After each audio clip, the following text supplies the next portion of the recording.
예, 후보자님, 네. 조금 전에 조 전 장관의 사면 문제에 대해서 형과 죄와의 균형성에 대해서 이렇게 잘 맞지 않다는 의견이 있다, 이렇게 말씀을 주셨어요. 예.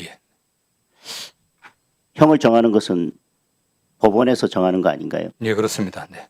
그리고 법원의 양형은 여러 사정들을 고려해서 결정하는 것이고 그 양형은 존중되어야 됩니다.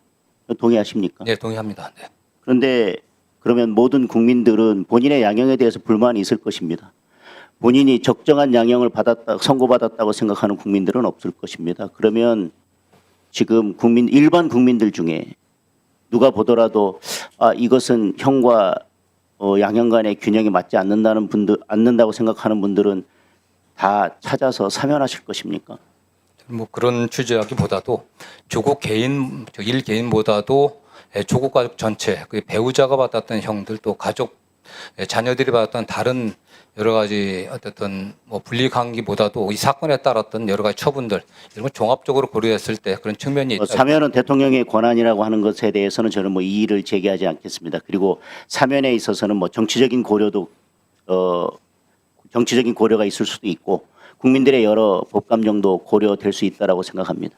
그러나 지금 말씀하신 것들이 과연 일반 국민들에게 적용되는 사면의 기준과 맞는 것인지 일반 국민들이 동의할 수 있는 기준인지에 대해서는 저는 개인적으로는 동의하기 어렵다는 말씀을 드리겠습니다.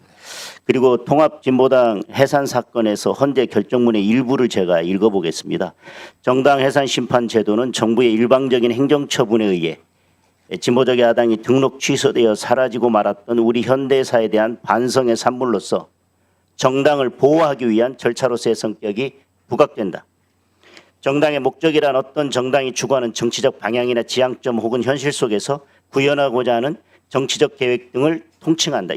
이는 주로 정당의 공식적인 강령이나 당원의 내용을 통해서 드러나겠지만 그 밖에 정당 대표나 주요 당직자 등의 공식적인 발언, 정당의 기관지나 선전 자료와 같은 간행물, 정당의 의사결정 과정에서 일정한 영향력을 가지거나 정당의 이념으로부터 영향을 받은 당원들의 행위 등도 정당의 목적을 파악하는 데 도움이 될 수 있다.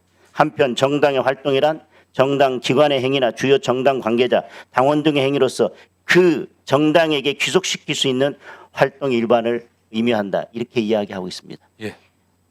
어떤 당원의 행위, 누군가의 당직자의 행위, 어떤 행위가 있다는 것만으로 위헌정당에 해당하는 것이 아니라 위헌정당의 요건에 해당하는 것이 아니라 그것을 정당에게 귀속시킬 수 있는 그런 사유가 있을 때에만 정당 해산 사유가 된다고 하는 것에 대해서는 동의하시죠? 네, 동의합니다. 너무나 일반적인 법리입니다. 네, 그렇습니다.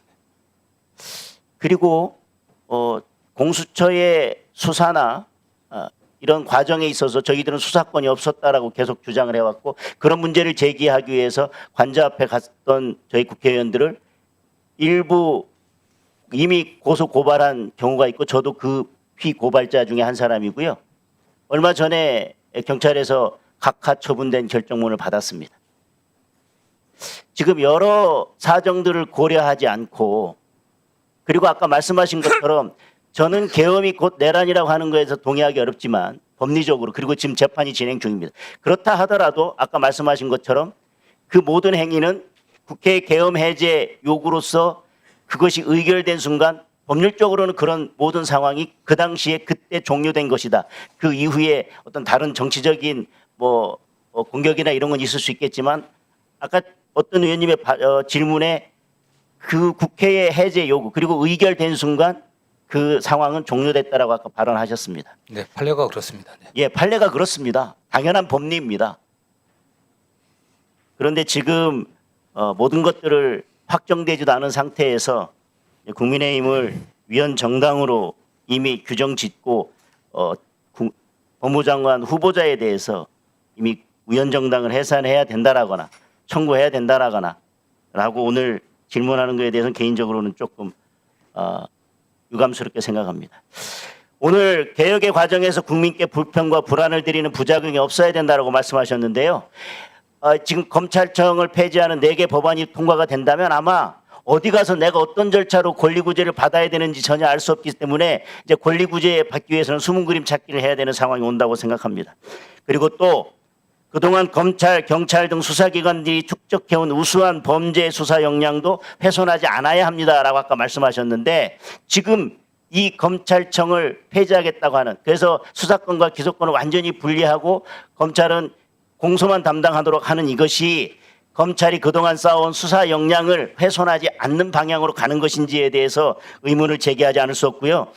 또 검찰의 정치적 중립성 확보와 과도하게 집중된 권한의 분산, 수사기관 간 견제를 위해 수사권과 기소권 분리는 거스를 수 없는 개혁 방향입니다. 이렇게 말씀하셨는데, 그래놓고 결국은 국가수사위원회라고 하는 하나의 기구를 설치하는데 그런 정도의 권한이 집중돼서 모든 권한을 통합한 기구를 둔 나라는 중국, 북한, 러시아 정도가 있고요. 중국의 규율위원회와 비슷한데 중국의 규율위원회에 대해서도 나름대로 견제하는 최소한의 장치라도 있습니다. 그러나 이 법안을 보면 국가수사위원회에 대해서는 어떠한 견제 장치도 없습니다. 권력을 분산한다고 하고 결국은 국가수사위원회라고 하는 권력을 하나로 통합하는, 그래서 모든 권력을 독점하는, 그리고 견제도 되지 않는 그런 기관을 두겠다고 하는 것이, 그런 무소불위의 권력을 행사하는 기관을 두겠다고 하는 것이, 그리고 그 국가수사위원회는 결국 대통령과 여당이 사실상 위원 전부를 임명할 수 있도록 되어 있는 그 국가수사위원회가 과연 정치적 독립성을, 정치적 중립성을 유지할 수 있을지에 대해서 매우 의문입니다. 그리고 국민의 불편함이 없도록 새로운 형사사법제도의 안착과 시행착오의 최소화를 위해서 힘을 모아주시기 부탁드립니다. 그래놓고 아까 최대한 빨리 이 법이 통과됐으면 좋겠다고 말씀하셨는데요. 이것은 형사소송법, 지금의 형사소송법 체계와 전혀 맞지 않다고 하는 것에 대해서는 형사소송법을 완전히 개정해야 된다고 하는 거에 동의하십니까? 이 법이 통과되면? 저는 그 의원님 약간의 오해가 있으신 것 같아요. 이 법이 그대로 전 통과돼야 된다고 생각하지는 않습니다. 다만 어쨌든 법안이 발의됐고 우리 법사위에서 논의가 시작됐고 소위 회부된 걸로 알고 있습니다. 1차 공청회도 한 걸로 알고 있기 때문에 최종적으로는 의원님들이 좀 더 신속하게 또 심도 있게 집중적으로 논의해 주십사 하는 이런 당부였습니다. 네. 예, 수고하셨습니다. 다음은 김용민 간사님 질의해 주시기 바랍니다.